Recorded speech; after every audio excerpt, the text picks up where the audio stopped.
بسم اللہ الرحمن الرحیم نحمده ونصلي ونسلم على رسولنا الكريم اما بعد رب اشرح لي صدري ويسر لي امري واحلل عقدة من لساني يفقه قولي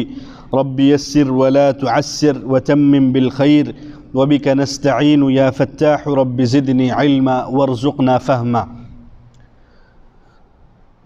بنی اسرائیل کا مضمون چل رہا ہے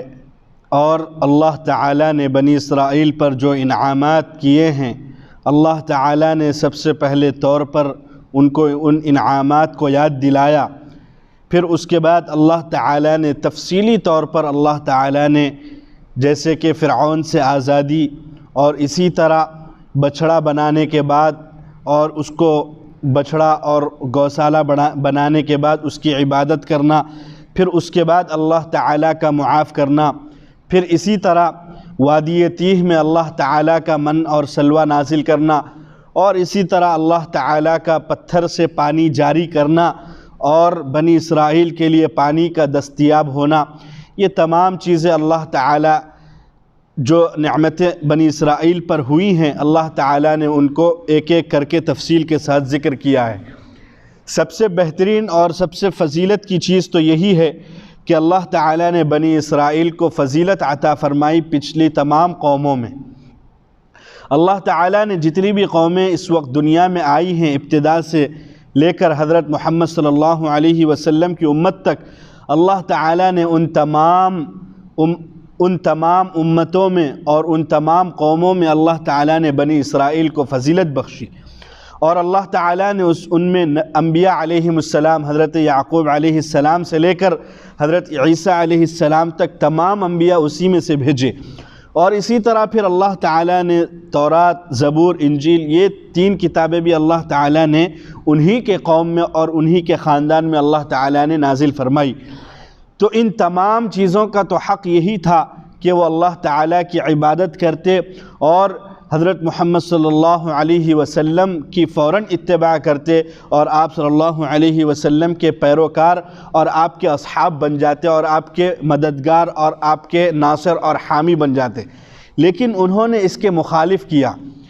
اور انہوں نے بالکل جس طرح بنی اسرائیل ہٹ دھرمی کرتی تھی، اسی طرح مدینے والے جو یہود، جو مختلف جو قبیلے آباد تھے وہاں یہود کے، اور اسی طرح نصارہ جو شام میں آباد تھے، اور اسی طرح مختلف جو گروہ تھے مشرکین وغیرہ، انہوں نے یہود سے امید لگا رکھی تھی، لیکن پھر بھی انہوں نے سازشیں کی، اور آپ صلی اللہ علیہ وسلم کو جانتے بوجھتے اور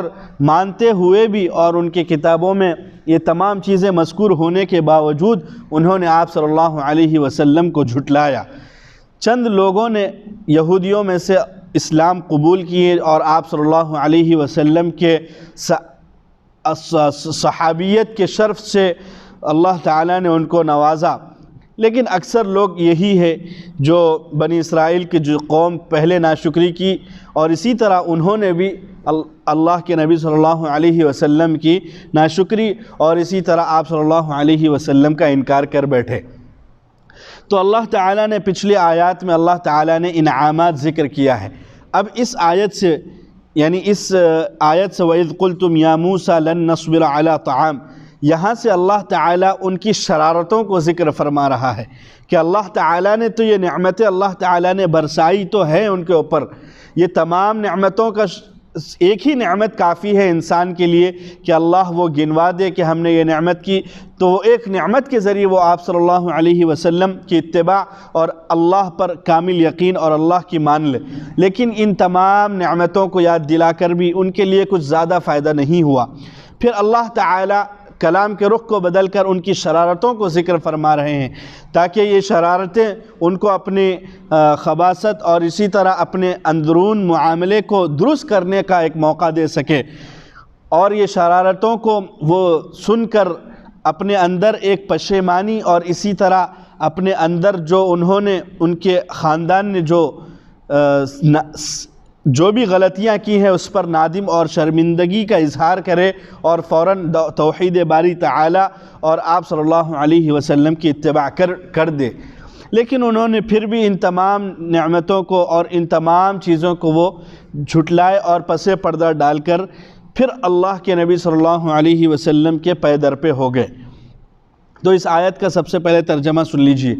بسم اللہ الرحمن الرحیم وَإِذْ قُلْتُمْ يَا مُوسَى لَن نَّصْبِرَ عَلَى طَعَامٍ وَاحِدٍ فادع لنا ربك يخرج لنا مما تنبت الأرض من بقلها وقثائها وفومها وعدسها وبصلها۔ اور وہ وقت بھی یاد کرو جب تم نے کہا اے موسیٰ ہم ایک ہی طرح کے کھانے پر صبر نہیں کر سکتے، اس لیے آپ اپنے پروردگار سے دعا کریں کہ ہمیں زمین سے پیدا ہونے والی چیزیں جیسے ساگ، ککڑی، گیہوں، مسور اور پیاز فراہم کریں۔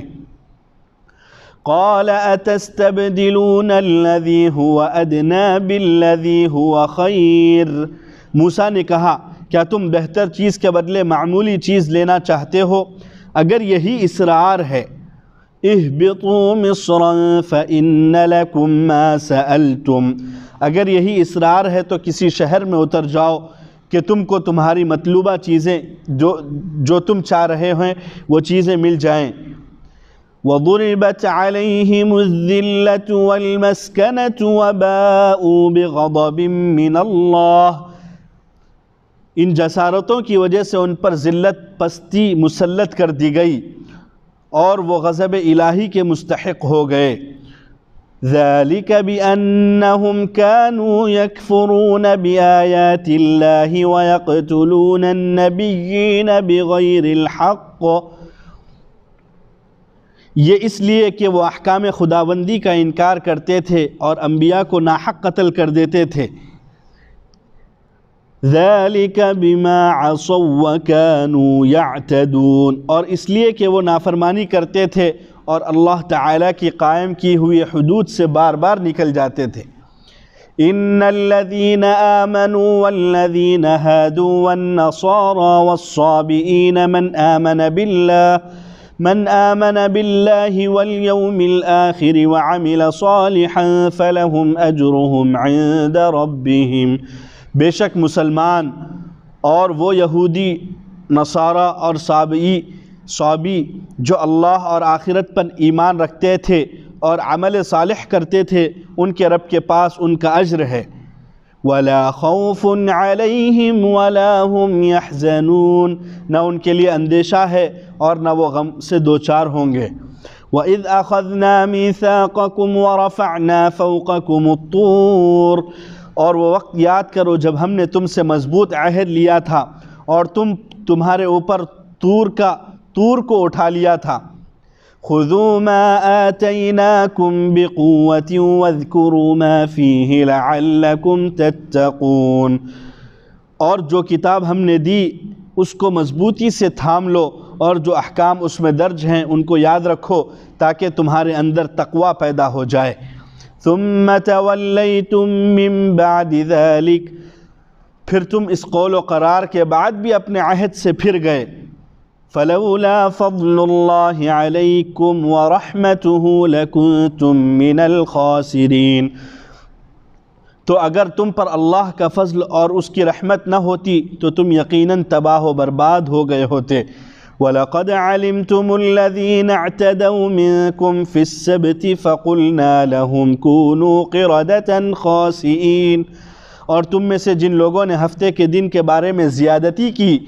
ان سے بھی تم واقف ہی ہو، چنانچہ ہم نے ان سے کہا کہ تم لوگ ذلیل بندر بن جاؤ۔ فَجَعَلْنَاهَا نَكَالًا لِمَا بَيْنَ يَدَيْهَا وَمَا خَلْفَهَا وَمَوْعِظَةً لِلْمُتَّقِينَ، پھر ہم نے ان کو ان کے عہد کے لوگوں کے لیے بھی اور بعد میں آنے والوں کے لیے بھی عبرت کا سامان بنا دیا اور اللہ سے ڈرنے والوں کے لیے نصیحت کا سامان بنا دیا۔ یہ رہا ترجمہ۔ اب اس کی کچھ تشریح ملاحظہ فرمائیے۔ سب سے پہلے اللہ تعالیٰ نے اس آیت میں ان کی شرارتوں کو ذکر فرمایا، یہاں سے اللہ تعالیٰ نے ان کی شرارتوں کو ذکر فرمایا، اور سب سے پہلی شرارت یہ ہے کہ انہوں نے موسیٰ علیہ السلام کو یا نبی اللہ اور یا رسول اللہ کہہ کر نہیں بلکہ نام لے کر پکارا، جو کہ ایک گستاخی ہے، کیونکہ ہم لوگ اپنے والدین کا نام لے کر نہیں پکارتے، وہ تو نبی ہے، پھر ان کا نام لے کر پکارنا تو سب سے زیادہ بڑی گستاخی ہوئی اور بے ادبی ہوئی. تو سب سے پہلے انہوں نے یہ گستاخی کی. دوسری گستاخی لن نصبر علی طعام واحد، کہ ہم ایک ہی کھانے پر صبر نہیں کر سکتے. یہ بھی ایک گستاخی ہے. حالانکہ ان کو یہ چاہیے تھا، جب ان کو واقعی ان کو صبر نہیں ہو رہا تھا تو وہ لوگ اللہ تعالیٰ سے یہ دعا کرتے ربنا افرغ علینا صبرا وثبت اقدامنا، کہ اللہ ہم تیرے عاجز اور ناتواں بندے ہیں اور ہم کو صبر اور تحمل عطا فرما. سب سے پہلے تو یہ دعا کرتے. اور پھر اللہ کے نبی جو بھی حضرت موسیٰ علیہ السلام وہاں موجود تھے ان سے درخواست کرتے کہ آپ اللہ سے کہیں کہ ہم لن نستطیع الصبر، یعنی ہم صبر کی طاقت نہیں رکھتے. سب سے پہلے یہ حضرت موسیٰ علیہ السلام کو کہنا چاہیے تھا، لیکن انہوں نے گستاخی پہ گستاخی یہ کی کہ انہوں نے ڈائریکٹ یہ کہہ دیا کہ بھئی اب ہمارے سے یہ کھانا برداشت نہیں ہوتا، اب ہم سے یہ کھانا برداشت نہیں ہوتا، تو آپ کیا کریں، اب اللہ سے ہم دوسرا کھانا منگوا لیں. تو یہ تو ایک بالکل گستاخی ہو گئی اور بے باکانہ کلام ہو گیا اللہ سے اور اللہ کے نبی سے. تو یہ ایک دوسری گستاخی ہوئی. اور تیسری گستاخی فادع لنا ربک، کہ انہوں نے موسیٰ علیہ السلام سے کہا کہ آپ اپنے رب سے دعا کریے. کیا کہا؟ آپ اپنے رب سے دعا کریے. حالانکہ ہونا تو یہ چاہیے تھا کہ ایسا کہتے فادع لنا ربنا، کہ آپ ہمارے رب سے کہہ دیجئے، لیکن انہوں نے کہا کہ موسیٰ تمہارے رب سے کہہ دو. تو ان کا پس پردہ یہ مطلب نکلتا تھا اور گستاخی اور بے ادبی یہ تھی کہ وہ موسیٰ علیہ السلام کے تو رب ہیں لیکن وہ ہمارے رب نہیں ہیں. حالانکہ وہ لوگ ایمان تو لے آئے تھے اور اقرار بھی کیا تھا، لیکن ان کے اس کلام سے یہ بات سمجھ میں آتی ہے کہ موسیٰ تم اپنے رب سے مانگو یہ کہ اب ہم سے برداشت نہیں ہوتا یہ کھانا وغیرہ. تو اب اب ہمارے رب نے بس اب موسیٰ علیہ السلام تم اپنے رب سے کہو کہ اب ہم کو یہ چیزیں نکال کر زمین سے دے دے. تو یہ بھی ایک بہت بڑی بے ادبی اور بہت بڑا گستاخانہ جملہ ہے یہ. اور اللہ کے نبی کے سامنے ایسے گستاخانہ کلمات انہوں نے کہیں اور اللہ تعالیٰ سے بھی ایسے گستاخانہ اور بے باکانہ طور پر انہوں نے ایسی درخواست کی. پھر انہوں نے جو دنیا میں مختلف چیزیں ہیں جیسے کہ ساگ اور ککڑی اور اسی طرح گیہوں اور مسور اور اسی طرح پیاز وغیرہ مختلف چیزیں ہیں جو آج کل زمین میں پیدا ہوتی ہیں، تو انہوں نے درخواست کی کہ اے موسیٰ تم اپنے رب سے ان تمام چیزیں زمین سے پیدا کرنے کی درخواست کرو، یا ایسا کرو کہ یہ چیزیں آ جائیں ہمارے پاس، یا ایسی یہ درخواست کرو کہ یہ تمام چیزیں کیا ہے اللہ تعالیٰ تنبت الارض زمین سے اگا دے. تو پھر اب موسیٰ علیہ السلام نے ان تمام گستاخانہ اور بے ادبانہ جملوں کو اور اسی طرح کلام کو سن کر کہا قال اتستبدلون الذی هو ادنی بالذی هو خیر، کیا تم یہ چاہتے ہو کہ تم کو جو اللہ تعالیٰ من اور سلوہ جو اللہ تعالیٰ اپنے خزانے غیب سے نازل کر رہا تھا اور اللہ تعالیٰ اپنے خزانے غیب سے تمہیں ایک اعلیٰ اور سب سے بہتر چیز کھلا رہا تھا، تم اس چیز کے بدلے تم ایک اس سے کم درجے کی چیز اور اسی طرح ایک اس سے کم درجے کی اور اس سے ادنا چیز تم اللہ تعالیٰ سے سوال کر رہے ہو. حالانکہ ہونا یہ چاہیے تھا تمہیں یہ ہونا چاہیے تھا کہ تم من اور سلوہ پہ اللہ تعالیٰ سے راضی رہتے، اور من اور یہ سلوہ اللہ تعالیٰ کے خزانے غیب سے نازل ہو رہا تھا، اور یہ خزانے غیب سے تو نازل ہو رہا تھا اور اللہ تعالیٰ پر کیا ہے، اللہ تعالیٰ اس پر کل قیامت کے دن حساب بھی نہیں لیں گے، لیکن پھر بھی تم نے ایک ادنا چیز کو کیا ہے، ایک اعلیٰ چیز کو کیا ہے، ایک ادنا چیز کے بدلے میں مانگ لیا. تو پھر موسیٰ علیہ السلام نے کہا کہ میری یہ ہمت نہیں ہوتی کہ میں اللہ تعالیٰ کے سامنے ایسے گستاخانہ کلمات کہوں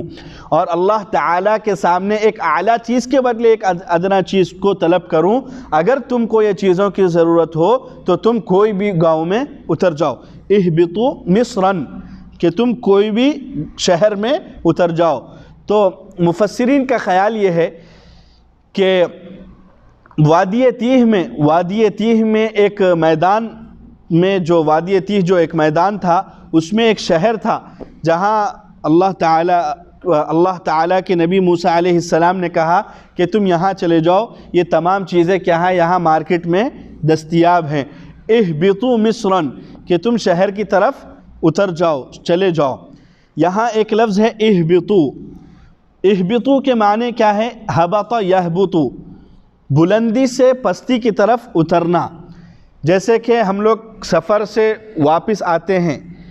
تو ہم لوگ کیا ہے جب تک سفر میں رہتے ہیں تو ایک اعلیٰ بلند حالت میں رہتے ہیں، لیکن جب ہم لوگ گھر پہ آ جاتے ہیں تو کہتے ہیں نزول کرنا، نازل ہونا، یعنی بلند چیز سے پستی کی طرف آنا۔ تو اسی طرح موسیٰ علیہ السلام نے کہا اہبطوا مصرا، اور اگر لغت کے اعتبار سے دیکھا جائے تو یہ ہے بلندی سے پستی کی طرف آنے کو ہبوط کہتے ہیں۔ لفظ اہبطوا کا لفظ اس پر اطلاق ہوتا ہے، لیکن موسیٰ علیہ السلام نے معنوی اعتبار سے یہ کہا کہ جو اللہ تعالیٰ نے تمہیں بلند حالت میں رکھا تھا اور اللہ تعالیٰ نے تمہیں بلند رزق عطا کیا تھا، تم اس رزق سے ایک ادنا رزق کی طرف کیا ہے چلے جاؤ، ایک ادنا رزق کی طرف نزول کرو، اور ایک اعلیٰ رزق سے ادنا رزق کی طرف تنزل کیا۔ تو موسیٰ علیہ السلام نے یہ لفظ یہاں اختیار کیا۔ پھر اگلی آیت وَضُرِبَتْ عَلَيْهِمُ الذِّلَّةُ وَالْمَسْكَنَةُ وَبَاءُوا بِغَضَبٍ مِّنَ اللَّهِ، یہ ہے اللہ تعالیٰ کی طرف سے ان پر سزا، اور یہ سزا دائمی سزا ہے، قیامت تک کے لیے اللہ تعالیٰ نے ان پر یہ سزا کی ہے۔ وہ سزا کیا ہے؟ اللہ تعالیٰ نے ان پر رسوائی، اور اسی طرح مسکنت، بے چارگی، اور اسی طرح بے نوائی، اور اللہ تعالیٰ کا ان کے اوپر غضب، یہ تمام چیزیں اللہ تعالیٰ نے ان تمام شرارتوں کے بدلے اللہ تعالیٰ نے ان کو دے دی۔ اب ایک سوال یہ پیدا ہوتا ہے کہ یہودی قوم اور بنی اسرائیل جو قوم ہے یہودی قوم، کیا وہ ہمیشہ ذلیل رہے گی، اور اسی طرح کیا ہمیشہ اس کے اوپر بے چارگی اور فقر و فاقہ لاحق ہوگا؟ تو اس کا جواب یہ ہے کہ اس آیت سے بظاہر یہی معلوم ہوتا ہے، اور اسی طرح سورہ آل عمران کی ایک اور آیت ضربت علیہم الذلۃ اینما ثقفوا الا بحبل من اللہ وحبل من الناس، کہ اللہ تعالیٰ نے ان پر کیا ہے بے قدری اور اسی طرح پستی اور ذلت ہمیشہ مقدر کر دیا، ہمیشہ مقدر کر دیا۔ اینما ثقفوا، اینما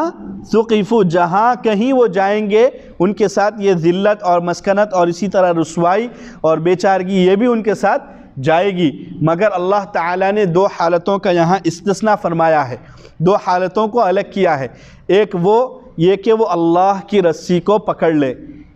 الا بحبل من اللہ، یعنی یا تو اللہ کی طرف کیا ہے وہ آ جائے یا اللہ کے راستہ اختیار کرے، وحبل من الناس، یا تو وہ آدمیوں کی طرف سے کوئی ذریعہ اختیار کرے، تو یا تو اللہ تعالیٰ کی طرف سے ان پر کوئی رحمت اور فضل ہو تو وہ لوگ اللہ تعالیٰ ان کو ذلت اور رسوائی عطا نہیں کریں گے، یا اللہ تعالیٰ کی طرف سے نہیں بلکہ وہ لوگ کسی قوم کے ہم نوا اور اسی طرح کسی قوم کے غلام ہو گئے، تو اسی طرح ان کے اوپر ذلت اور رسوائی بظاہر اس آیت سے یہی معلوم ہوتا ہے کہ ان پر ذلت اور رسوائی نہیں ہوگی۔ اور ایک بات یہ ذہن میں رکھیے آپ کہ یہود ایک ایسی قوم ہے کہ اللہ تعالیٰ نے ان پر دائمی اور ہمیشہ ذلت اور مسکنت برسا دی ہے، اور ان پر ذلت اور ہمیشہ مقدر فرما دی ہے،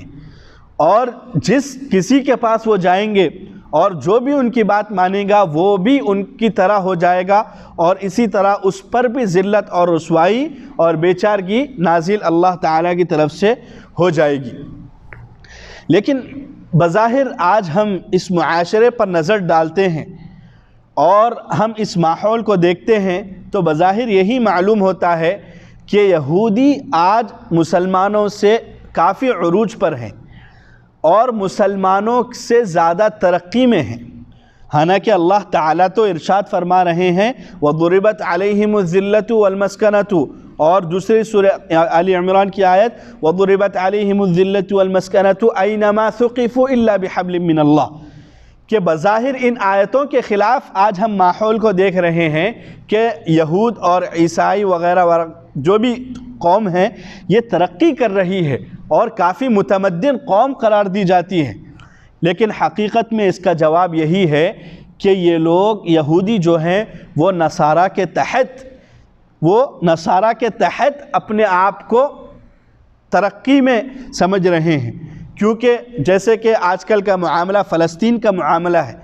فلسطین میں بظاہر ایسا محسوس ہوتا ہے کہ وہاں یہودیوں کا قبضہ ہے اور یہودی وہاں آباد ہیں اور اسی طرح وہاں یہودی ترقی میں ہیں،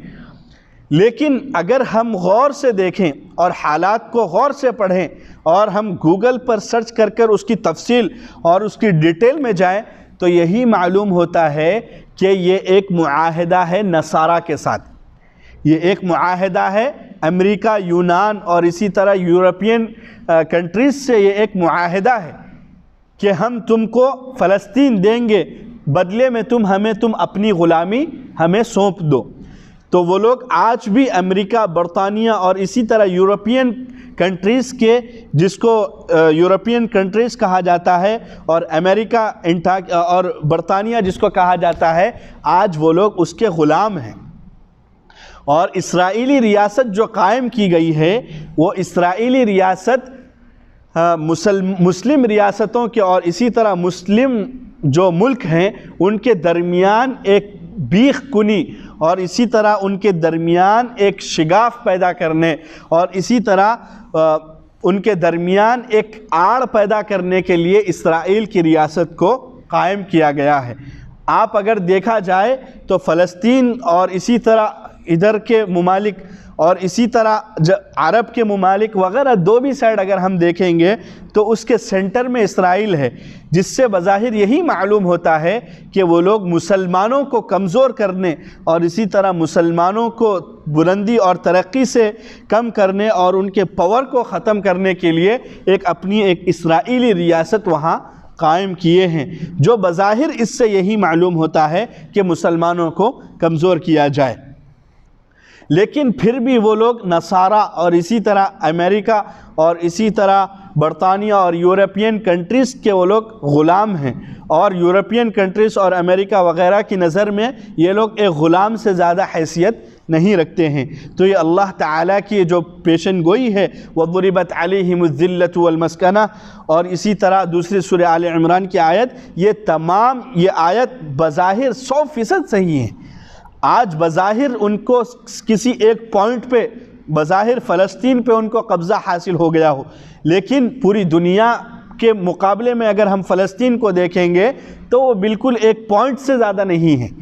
پوری دنیا کو، پورے ورلڈ کو اگر میپ کے اعتبار سے ہم دیکھیں گے تو فلسطین پوائنٹ کے برابر نہیں ہے، تو پوائنٹ کے برابر حکومت کا ہونا یہ کوئی عقل مند اس کو یہ نہیں کہہ سکتا کہ اس کو پوری دنیا پر حکومت ہے۔ اور بھی اگر اس معاملے میں آپ اور کچھ تحقیق کرنا چاہتے ہیں تو آپ ڈیٹیل میں جائیے اور ڈیٹیل میں جا کر پڑھیے، تو بظاہر اس سے یہی بات معلوم ہوتی ہے کہ یہودی صرف کسی کی چاٹ کر یا کسی کی غلامی کر یا کسی کی چمچہ گیری کر اپنے آپ کو متمدن اور اسی طرح اپنے آپ کو تھوڑا بہت ترقی میں کر سکتے ہیں، لیکن اس آیت کے مطابق ہو جائے گا وہ یہ کہ نصارہ سے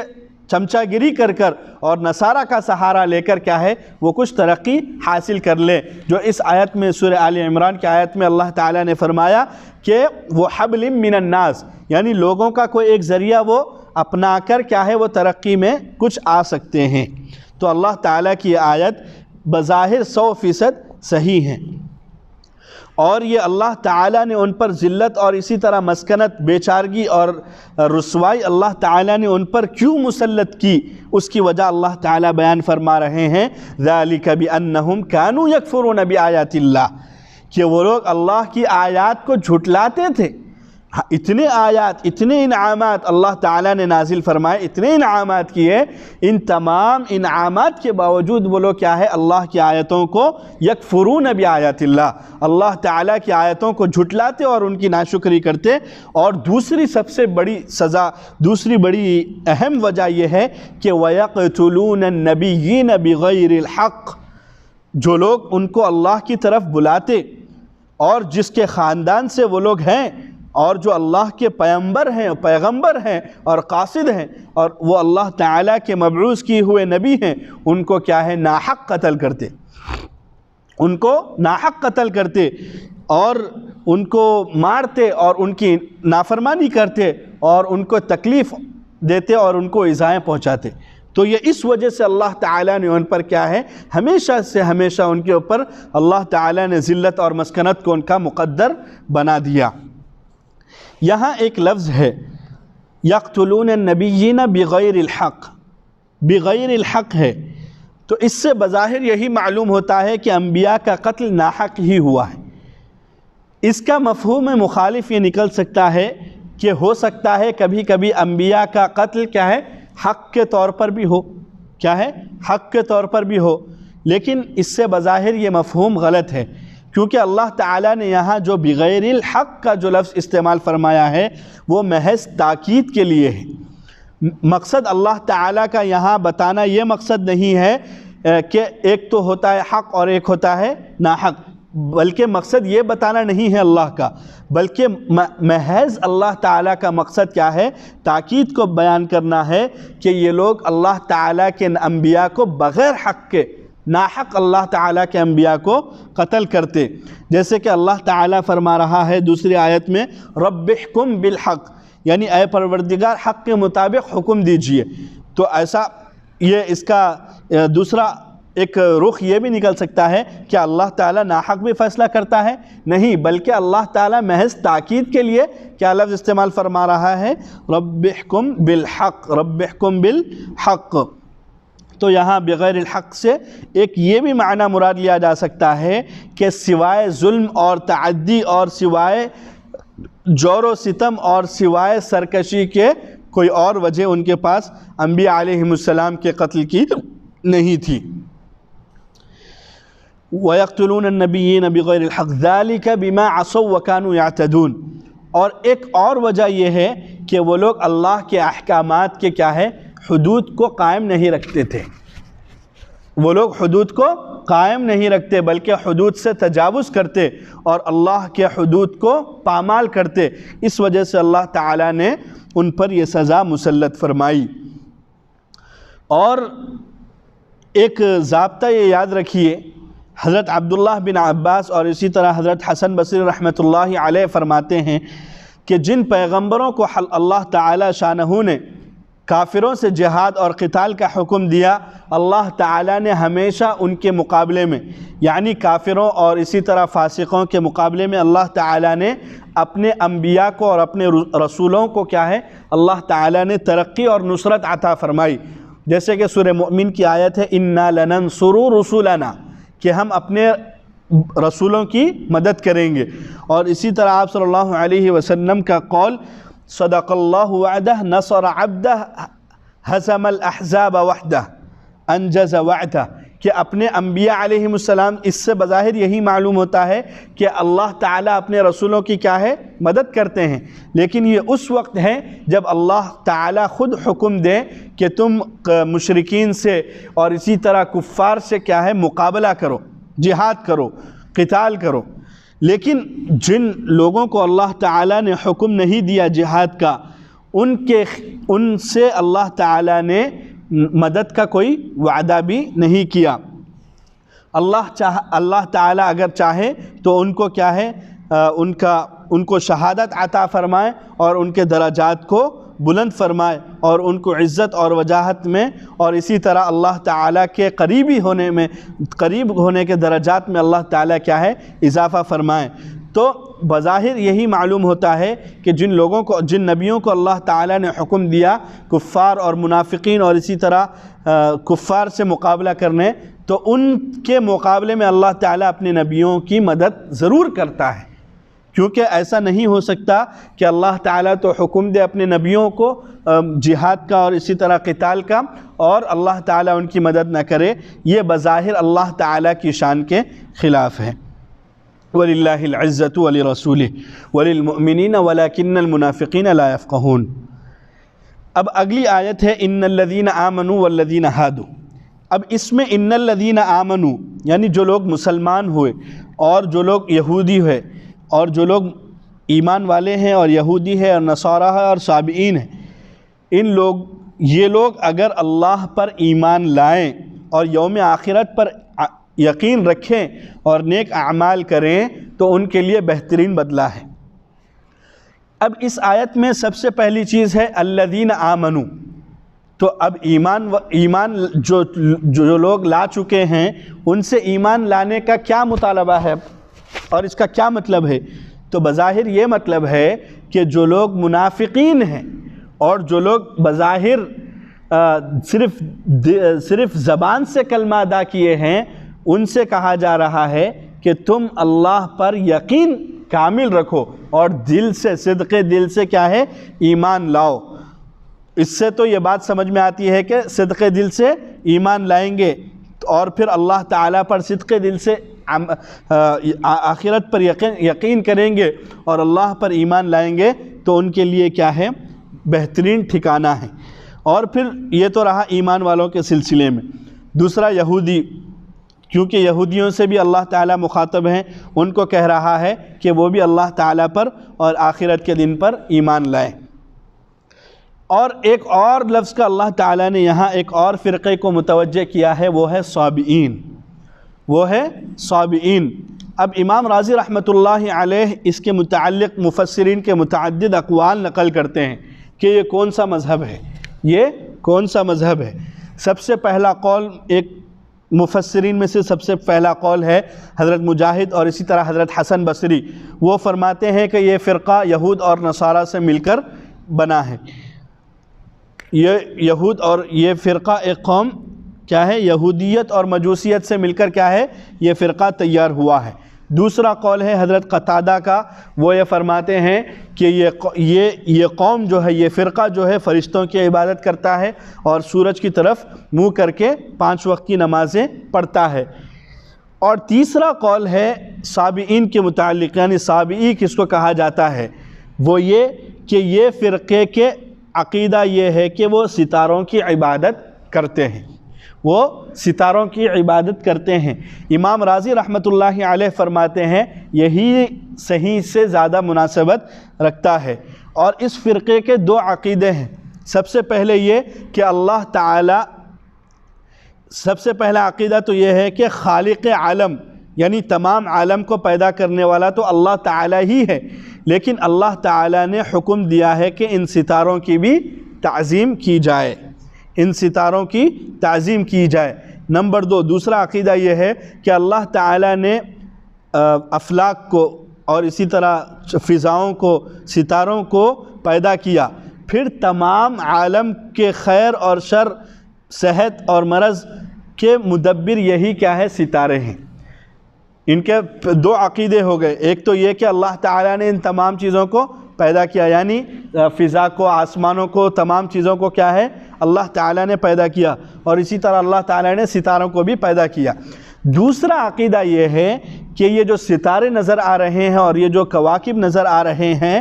یہ لوگ ان جو دنیا میں جو چیزیں ہیں، جیسے کہ صحت کا ہونا اور اسی طرح شر کا ہونا اور اسی طرح مرض کا ہونا، بیماری کا ہونا اور اسی طرح اچھے کا ہونا، برے کا ہونا، یہ لوگ، یہ جو ہیں، یہ تمام چیزیں جو ہیں وہ اللہ تعالیٰ نہیں بلکہ یہ ستارے کر رہے ہیں، یہ ستارے کر رہے ہیں۔ اور امام راضی رحمۃ اللہ علیہ نے یہی بیان کیا ہے۔ اور اسی طرح امام قرطبی رحمۃ اللہ علیہ فرماتے ہیں کہ صابئین کا مذہب کا حاصل یہ ہے کہ یہ لوگ موحد تھے مگر نجوم یعنی ستاروں کو مانتے تھے، اور وہ لوگ ستاروں میں تاثیر مانتے تھے کہ جو کچھ ہو رہا ہے وہ ان ستاروں کی وجہ سے ہو رہا ہے۔ اور اسی طرح مولانا عبدالحق صاحب حقانی رحمۃ اللہ علیہ اپنے تفسیر میں فرماتے ہیں کہ یہ فرقے کی ابتدا کب ہوئی، یہ اس کا تو نہیں معلوم ہے، لیکن یہ فرقہ بہت پرانا ہے اور حضرت ابراہیم علیہ السلام کے دور میں اس فرقے کا زیادہ زور تھا، اور شہر بابل اور اسی طرح شہر نینوا کے لوگ یہی مذہب رکھتے تھے، اور ان کا اعتقاد اور ان کا عقیدہ یہ تھا کہ بھئی ہم لوگ کیا ہے، بہت کمزور لوگ ہیں، ہم لوگ بہت کمزور لوگ ہیں، تو ہم اللہ تک کیسے پہنچ سکتے ہیں؟ تو اب ہم کیا ہے، ہم اللہ تک تو نہیں پہنچ سکتے، تو اسی لیے کیا ہے، ہم ستاروں کو کیا ہے ایک ذریعہ بنا لے، اور یہ ستارے کیا ہیں، اللہ تعالیٰ کے سامنے کیا ہیں، ہماری حاجت کو پیش کرتے ہیں۔ تو سابعین یہ ایک فرقہ ہے۔ تو اب ان تمام 3 فرقوں سے اللہ تعالیٰ مخاطب ہو کر کیا فرما رہا ہے؟ من آمن منہم باللہ، جو اللہ تعالیٰ پر صدق دل سے ایمان لے آئے اور آخرت کے دن پر عمل کرے اور نیک اعمال کرے۔ بظاہر اللہ تعالیٰ یہاں 2 ہی باتیں فرما رہا ہے کہ آمن باللہ اور یوم آخرت، حالانکہ صرف 2 چیزیں مراد نہیں ہیں، بلکہ جو ایمان کی سب سے بنیادی چیز ہے وہ ہے توحید باری تعالیٰ، اور جو اس کا اینڈ ہے، یعنی ایمان کا جو اینڈ ہے وہ ہے آخرت پر ایمان لانا۔ تو اللہ تعالیٰ یہاں ایک تو بگننگ کو ذکر کر رہا ہے اور پھر اللہ تعالیٰ اینڈ کو ذکر کر رہا ہے، اور ایمان باللہ یعنی اللہ پر ایمان لانا اسی وقت ممکن ہے جب اللہ کے نبی، اللہ کے انبیاء پر اور اللہ کے رسولوں پر ایمان لایا جائے۔ اور پھر اللہ تعالیٰ نے صرف ایمان لانے کو نہیں بلکہ اللہ تعالیٰ نے کہا نیک عمل بھی کرے، تو ان کے لیے کیا ہے، فَلَهُمْ أَجْرُهُمْ عِنْدَ رَبِّهِمْ، ان کے رب کے پاس ان کے لیے بہترین مزدوری ہے، وَلَا خَوْفٌ عَلَيْهِمْ وَلَا هُمْ يَحْزَنُونَ، تو اللہ کے پاس نہ ان کو کوئی خوف ہوگا اور نہ وہ جنت میں ان کو نہ کسی چیز کا خوف ہوگا اور نہ ان کے اوپر کوئی غم ہوگا۔ پھر اگلی آیت میں اللہ تعالیٰ نے ایک معاہدے کا اور ایک اقرار کا ذکر فرمایا کہ وہ وقت کو بھی یاد کرو کہ جب ہم نے تم سے ایک عہد لیا تھا، ایک عہد لیا تھا۔ وہ عہد کیا ہے؟ وہ عہد یہ ہے کہ جب موسیٰ علیہ السلام سے جو 70 آدمیوں نے کوہ طور پر جب موسیٰ علیہ السلام جب ان کو لے کر گئے اور انہوں نے اللہ تعالیٰ کے کلام کو سنا، اور پھر اللہ تعالیٰ سے انہوں نے جو بھی کلام کو سنا، پھر انہوں نے جو گستاخی کی کہ ہم اللہ تعالیٰ جب ہمارے سامنے آ کر کہیں گے تو ہم ان اللہ تعالیٰ کے کلام کو مانیں گے، چنانچہ اللہ تعالیٰ نے پھر ان پر موت کو طاری فرمایا، اور پھر ان کو موت آئی، پھر اللہ تعالیٰ نے ان کو موسیٰ علیہ السلام کی دعا پر زندہ فرمایا۔ پھر موسیٰ علیہ السلام کی دعا پر زندہ فرمایا تو اللہ تعالیٰ نے وہاں اقرار لیا، اور انہوں نے آ کر یہ اقرار کیا اپنی قوم کے سامنے کہ اللہ تعالیٰ نے واقعی اپنا کلام سنایا ہے، لیکن انہوں نے اس میں ایک بات یہ بڑھا دی کہ جو چیز تمہیں آسان لگے وہ مان لو، جو چیز تمہیں مشکل لگے وہ چھوڑ دو۔ تو اللہ تعالیٰ سے سب سے پہلے تو انہوں نے معاہدہ کیا تھا کہ ہم ہر چیز آپ جو بھی احکامات ہمیں دیں گے وہ ہم احکامات کو مانیں گے، لیکن پھر اپنے قوم کے سامنے آ کر یہ کیا ہے، چالاکی کرتے ہوئے یہ فرما دیے کہ جو بھی آسان رہے وہ مان لو، جو مشکل رہے وہ اس کو چھوڑ دو۔ تو یہی میثاق کو اور یہی عہد کو اور یہی اقرار کو یہاں ذکر کیا جا رہا ہے۔ حضرت ابن عباس فرماتے ہیں کہ حق تعالیٰ نے تورات نازل فرمائی تو موسیٰ نے اپنی قوم کو حکم دیا، موسیٰ علیہ السلام نے اپنی قوم کو حکم دیا کہ تورات کو قبول کریں اور اس کے احکامات پر عمل کریں، لیکن بعض بنی اسرائیل نے بعض احکام شاقہ یعنی مشکل احکام کو قبول تو کر لیا، صاف انکار نہیں کیا بلکہ قبول کر لیا، تو اللہ تعالیٰ نے پھر قبول کر کے کیا ہے، پھر اس کا انکار کرنے لگے، تو اللہ تعالیٰ نے ان پر کیا ہے، جبریل علیہ السلام کو حکم دیا کہ ان کے سروں پر کوہ طور کا پہاڑ کا ایک حصہ لا کر ان کے سروں پر مسلط ہو جاؤ اور ان کو منواؤ، یہ بات ان کو یعنی ایک پہاڑ لا کر ان کے سروں پر آدم کے برابر یعنی جتنا انسان کے قد ہے اس کے اونچا کھڑا کر دو۔ جبریل نے حکم الہی کے مطابق پہاڑ ان کے سروں پر لا کھڑا کر دیا اور یہ کہا کہ اگر تم تورات قبول نہ کرو گے اور تورات کے احکامات قبول نہ کرو گے تو تم یہ پہاڑ تم پر گرا دیا جائے گا۔ تو اس آیت میں اسی کا ذکر یہاں اللہ تعالیٰ نے کیا ہے۔ یہاں ایک شبہ آپ لوگوں کو یہ ہو سکتا ہے، اس سے بظاہر یہی معلوم ہوتا ہے، ایک شبہ یہ ہے کہ اس آیت سے بظاہر یہ معلوم ہوتا ہے کہ اللہ تعالیٰ کیا ہے اپنے اسلام پر، اور اللہ تعالیٰ اپنی بات منوا رہا ہے۔ حالانکہ اللہ تعالیٰ نے دوسری آیتوں میں فرمایا ہے لا اکراہ فی الدین، دین میں تو کوئی اکراہ نہیں، کوئی زبردستی نہیں۔ تو اس کا جواب یہ ہے کہ اللہ تعالیٰ نے ایمان لانے پر مجبور نہیں کیا تھا، بلکہ اللہ سے انہوں نے جو، حالانکہ وہ پہلے ایمان لا چکے تھے، اصل جو عہد تھا اللہ سے ایمان لانے کے بعد جو احکامات پر عمل کرنا تھا، ان احکامات پر عمل کرنے کو اللہ تعالیٰ نے فرمایا ہے، اور ان احکامات پر عمل کرانے کے لیے اللہ تعالیٰ نے کیا ہے ان پر پہاڑ کو مسلط کیا ہے۔ جیسے کہ ہمارے شریعت میں، شریعت محمدیہ میں بعض احکامات ایسے ہیں، جیسے کہ زکوٰۃ کا مسئلہ ہے، اگر کوئی قوم زکوٰۃ ادا نہ کرے اور بالکل اڑ جائے تو ان کے خلاف کیا ہے جہاد کرنے کا حکم ہے۔ اسی طرح مختلف چیزیں ہیں، اور اسی طرح شراب ہے، زنا ہے، اور اسی طرح ڈاکہ زنی، زنا، اور اسی طرح مختلف چیزیں ہیں، شراب پینا اور خون ریزی کرنا اور ڈاکوں رہزنی کرنا، مختلف چیزیں ہیں۔ تو ان تمام چیزوں کو روکنے کے لیے، اللہ تعالیٰ نے ہماری شریعت میں بھی سزائیں مقرر کی ہے۔ تو اسی لیے اللہ تعالیٰ نے ان کی شریعت میں بھی ان کے احکامات پر عمل کرانے کے لیے اللہ تعالیٰ نے کیا ہے ان پر طور کو مسلط کیا ہے۔ جیسے کہ ان تمام احکامات سے روکنے کے لیے، جیسے کہ زنا سے روکنے کے لیے، چوری سے روکنے کے لیے، اور اسی طرح شراب سے روکنے، اور اسی طرح خون کرنے سے روکنے کے لیے، اور اسی طرح ڈاکہ زنی کرنے سے روکنے کے لیے اللہ تعالیٰ نے کیا ہے ہم پر بھی احکامات مسلط فرمائے کہ شراب پیے تو اس کو کوڑے مارے، اور اسی طرح چوری کرے تو ہاتھ کاٹے، اور اسی طرح زنا کرے تو اس کو قتل کرے، رجم کرے، وغیرہ وغیرہ۔ تو یہ تمام چیزیں اس زمانے میں ان کے اعتبار سے مختلف تھی اور ہمارے اعتبار سے مختلف ہیں۔ تو اللہ تعالیٰ نے فرمایا خذوا ما آتیناکم، جو میں نے تم کو دیا مضبوطی سے پکڑو، واذکروا ما فیہ لعلکم تتقون، اور اس میں جو کچھ ہے تو کیا اس کے ذریعے کیا ہے اس کو یاد کرو اور اس سے نصیحت حاصل کرو، اور تم شاید ان نصیحتوں کے ذریعے کیا ہے تم اللہ سے ڈرنے والے بن جاؤ۔ پھر اللہ تعالیٰ کی وہ لوگ نافرمانی کر بیٹھے، کیا ہے ان تمام احکامات کو، ان تمام چیزوں کے باوجود کیا ہے پھر وہ لوگ کیا کرے اللہ تعالیٰ کے حکموں کے خلاف ورزی کر بیٹھے، جیسے کہ آج ہم کر رہے ہیں، جیسے کہ آج میں اور ہم سب کر رہے ہیں۔ ثم تولیتم من بعد ذلک، پھر اس کے بعد پھر وہ لوگ مکر گئے۔ پھر اللہ تعالیٰ فرماتا ہے فلولا فضل اللہ علیکم ورحمتہ،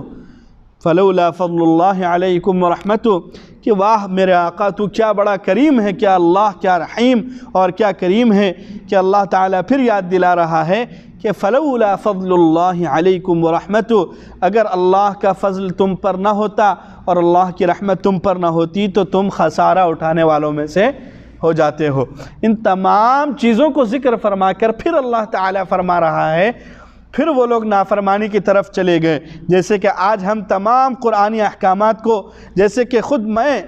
ان تمام احکامات کو بولنے کے باوجود گناہوں میں ملوث ہوں، اور ہم سب گناہوں میں ملوث ہیں، اور ہم سب احکامات قرآنی کو پڑھتے ہوئے اور سنتے ہوئے بھی اللہ تعالیٰ کے حکم کی خلاف ورزی کر رہے ہیں، تو پھر اللہ تعالیٰ کا وہی فرمان، یہی آیت ہمارے لیے کافی ہے کہ فلولا فضل اللہ علیکم ورحمتہ، کہ اگر ہم پر اللہ کا فضل اور رحمت نہ ہوتی تو ہم کیا ہے اس وقت دنیا کے نام و نشان، اور اللہ تعالیٰ اس دنیا سے ہمارا نام و نشان ہی مٹا دیتے۔ لیکن بس اللہ تعالیٰ کا فضل ہے اور اس کی رحمت ہے، اس کی کرم ہے کہ اللہ تعالیٰ نظام عالم کو چلا رہے ہیں، اور اللہ تعالیٰ ہم سب کو رزق عطا فرما رہے ہیں۔ اللہ تعالیٰ ہم سب کو کیا ہے رزق عطا فرما رہے ہیں۔ اگلی آیت میں اللہ تعالیٰ نے ایک واقعے کو ذکر کیا، ایک سزا کو جو اللہ تعالیٰ نے بنی اسرائیل پر کیے، کہ اللہ تعالیٰ نے وہ اس طرح سے کیے کہ اللہ تعالیٰ نے ہفتے کے دن اللہ تعالیٰ نے یہ حکم دیا کہ تم ہفتے کے دن کیا ہے شکاری نہ کرو، تم ہفتے کے دن شکاری نہ کرو، لیکن پھر بھی انہوں نے ہفتے کے دن کو کیا ہے شکاری کیے۔ پھر اللہ تعالیٰ نے ان کو خنزیر اور اسی طرح بندروں کی شکل میں بنا دیا۔ تو اگلی آیت میں اسی کا ذکر ہے۔ سب سے پہلے اللہ تعالیٰ نے فرمایا کہ تم جان لو جان چکے ہو، یعنی جو بعض لوگ خاندان میں، یعنی اللہ تعالیٰ نے بنی اسرائیل پر یہ عذاب مسلط کیا تھا، اور بنی اسرائیل کے بعض لوگ جانتے تھے کہ اللہ تعالیٰ نے عذاب مسلط کیا ہے۔ وَلَقَدْ عَلِمْتُمُ الَّذِينَ اعْتَدَوْا، یعنی تم جان چکے ہو کہ جنہوں نے ہفتے کے دن کی زیادتی کی اور ہفتے کے دن کی مخالفت کی، اللہ تعالیٰ نے کیا کہا کہ تم ہو جاؤ ذلیل بندر، کیا ہے، بن جاؤ۔ پھر فَجَعَلْنَاهَا نَكَالًا لِمَا بَيْنَ يَدَيْهَا، پھر ہم نے وہ کیا ہے ان کو کیا ہے اور ان کے دل میں کیا ہے دہشت رکھی، اور اس شہر کے روبرو والوں کو اور اس کے پیچھے آنے والوں کو، یعنی اللہ تعالیٰ نے ان کے لیے بھی اور اسی طرح اللہ تعالیٰ نے آگے آنے والوں کے لیے بھی اور قیامت تک کے آنے والوں کے لیے بھی کیا ہے اللہ تعالیٰ نے ایک نشان عبرت اور موعظت اور اسی طرح نصیحت حاصل کرنے والا ایک واقعہ بنا دیا۔ اب اس واقعے کی تحقیق یہ ہے، امام قرطبی اور امام ابن جریر طبری رحمۃ اللہ علیہ اور اسی طرح حافظ ابن کثیر اپنی تفسیر میں ذکر کیا ہے کافی تفصیل سے، وہ یہ کہ بنی اسرائیل کی آزمائش کے لیے اللہ تعالیٰ نے ہفتے کے روز مچھلیاں کیا ہے نہیں پکڑنے کا حکم دیا، نہیں پکڑنے کا، یعنی ہفتے کے دن شکار کرنا ان کے لیے منع تھا، لیکن ہفتے کے روز مچھلیاں دریا کے کنارے بہت جمع ہو جاتی تھی اور ہفتہ گزرنے کے بعد یہ حالت ہوتی کہ ایک مچھلی بھی نظر نہیں آتی۔ یہ تو آزمائش کے لیے تھا بنی اسرائیل کے لیے، لیکن جب بنی اسرائیل یہ حالت دیکھی تو پھر کیا ہے شکار کرنے کے لیے ایک حیلہ بنائے، وہ اس طرح کہ بالکل دریا کے کنارے پر ایک حوض بنا دیتے، ایک کیا ہے گڑھا کھود دیتے، تاکہ جو ہفتے کے دن جو بھی مچھلیاں آئے وہ ان گڑھے میں آ کر گر جائیں، اور پھر نالیاں بناتے اور وہ کیا ہے وہ نالیوں میں سے گزر کر کیا ہے وہ حوض میں آ کر گر جائے۔ تو ان تمام چیزوں کے گزرنے کے بعد اللہ تعالیٰ نے ہفتے کی روز کی اس طرح نافرمانی کرنے کے بعد اور اللہ تعالیٰ نے یہ حیلہ اختیار کرنے کے بعد اللہ تعالیٰ نے فرمایا، اللہ تعالیٰ نے ان کے جوانوں کو بندر بنا دیا، اور اللہ تعالیٰ بقول قتادہ، حضرت قتادہ رحمۃ اللہ علیہ کے قول کے مطابق ان کے جوانوں کو بندر بنا دیا، اور اللہ تعالیٰ نے ان کے بوڑھوں کو خنزیر بنا دیا۔ یہ اللہ تعالیٰ نے حضرت داؤد علیہ السلام کی لعنت اور بددعا کی وجہ سے۔ تو ایک روز ایسا ہوا کہ جو لوگ ان نافرمانوں کو یہ کہتے کہ بھائی مت کرو اس طرح اللہ کی نافرمانی مت کرو، آخر وہ لوگ تنگ آ گئے، مجبور ہو کر انہوں نے کیا کہا، انہوں نے اپنا راستہ الگ کر لیا، بلکہ اپنی بستی الگ کر لی اور بیچ میں ایک راستہ بنوا لیے، اور نہ یہ لوگ ادھر آتے نہ نافرمانوں کے پاس بالکل نہیں جاتے۔ تو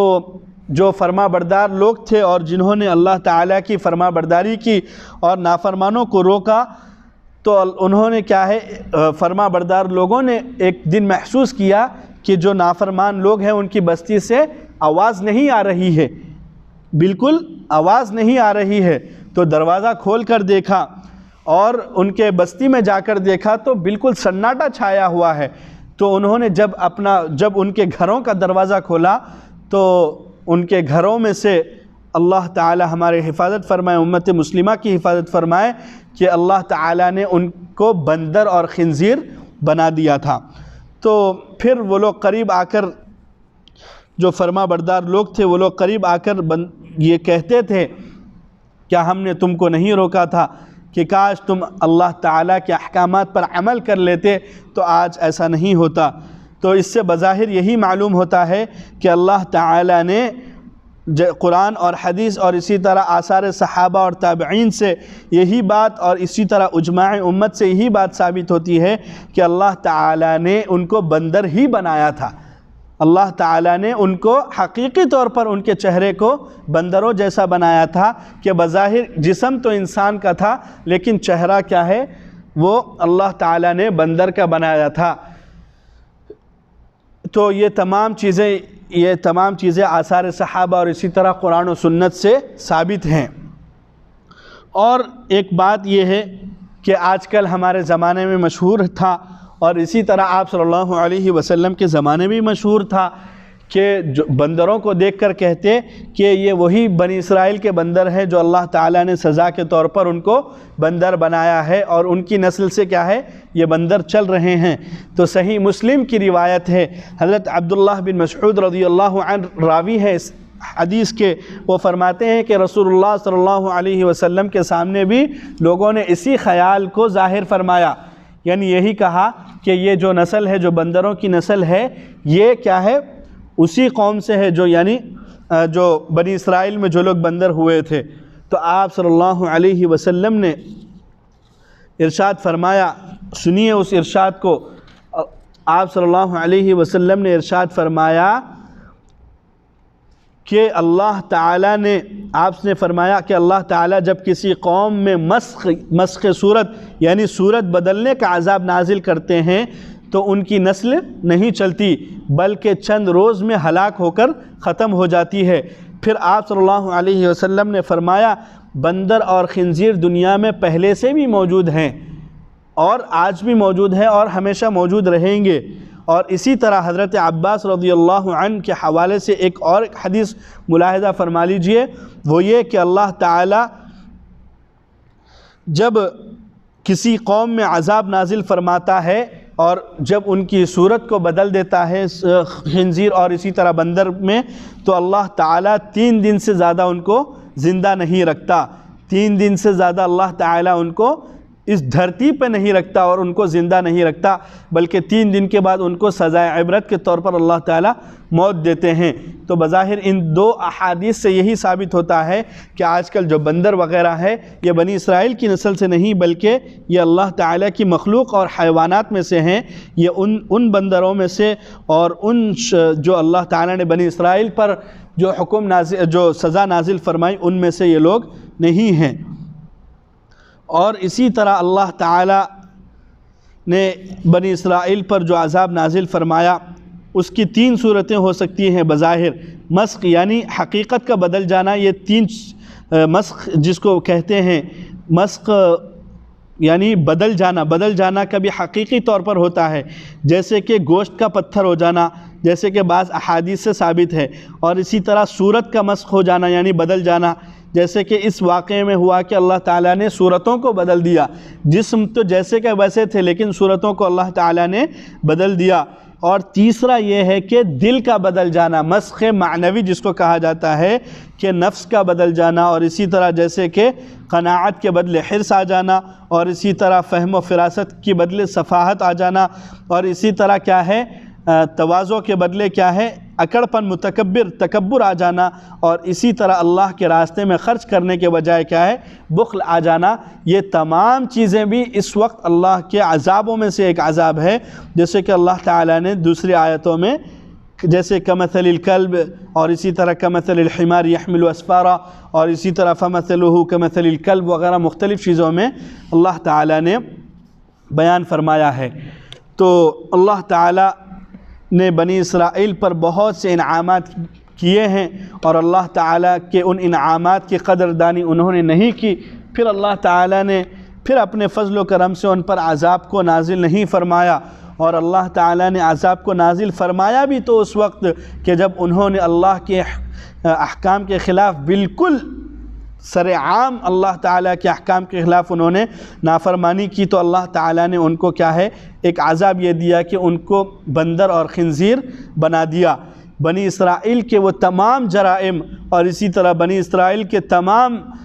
گناہ آج ہم میں بھی پائے جاتے ہیں، اسی لیے میں اپنے دل سے کہتا ہوں اور اسی طرح ہم آپ لوگوں سے بھی کہتا ہوں کہ اللہ تعالیٰ سے توبہ کریں، اور اللہ تعالیٰ جب بھی قادر تھا آج بھی قادر ہے، بس آپ صلی اللہ علیہ وسلم کی دعا کے طفیل میں آج ہم بچے ہوئے ہیں۔ بس اللہ تعالیٰ سے دعا ہے کہ اللہ تعالیٰ ہمیں گناہوں کی دلدل سے نکال کر اے اللہ تیری بارگاہ رحمت میں اے اللہ اے اللہ تیری بارگاہ میں قبول فرما لے، اور اے اللہ گناہوں کے دلدل سے نکال کر اے اللہ تیرے دربار میں اے اللہ آنے کی توفیق عطا فرما۔ اے اللہ گناہوں سے بچ کر نیکی کی طرف قدم بڑھانے کی توفیق عطا فرما۔ اے اللہ معاشرے میں جو بھی برائیاں پائی جا رہی ہیں، بالخصوص مجھ میں جو برائیاں پائی جا رہی ہیں، اے اللہ ان برائیوں کو ختم کر دے۔ اے اللہ نیکیوں پر چلنا اور سنتوں پر چلنا اے اللہ ہمارے لیے آسان فرما۔ جزا اللہ عنا محمدا ما هو اہلہ صلی اللہ علیہ وسلم برحمتک یا ارحم الراحمین والحمد للہ رب العالمین۔